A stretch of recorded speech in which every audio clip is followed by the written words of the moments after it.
I believe the time for arguments and presentation of evidence has come to an end. If there are no objections, we will move on to the final judgment.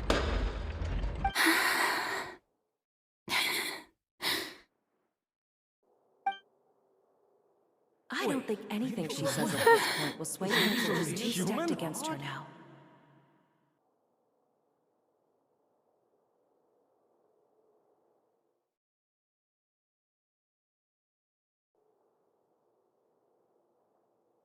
In my capacity as Chief Justice, I shall now render judgment on Furina's misrepresentation of herself as the Archon of Fontaine.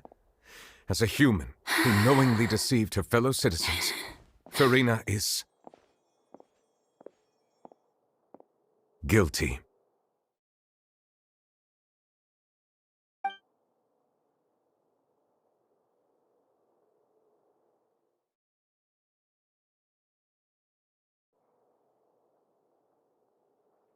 We shall now turn to the Oratrice Mécanique d'Analyse Cardinale to render the final verdict on the charges.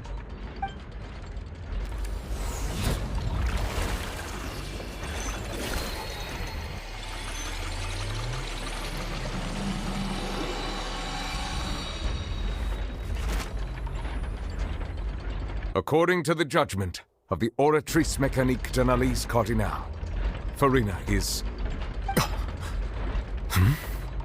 Well, what's wrong?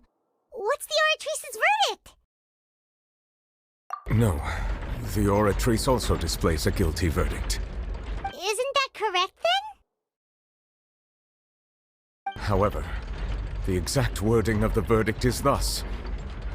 The Hydro Archon, guilty, to be punished via the death sentence. The death sentence? That's actually one of the available sentences?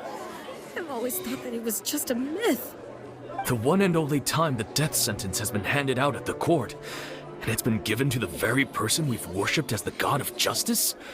What an unexpected twist. Furina's been sentenced to death by the Oratrice? We just wanted to use the trial to show her the seriousness of things so she'd tell us the truth. How did things escalate this quickly? This outcome is indeed quite strange. According to Fontaine's current definitions of justice, as well as its recommendations for criminal sentences, is this sentence really appropriate for the crimes that have been committed? Yeah! Even Fauché wasn't sentenced to death by the Oratrice. You know, the real evil mastermind behind the serial disappearances case. Indeed.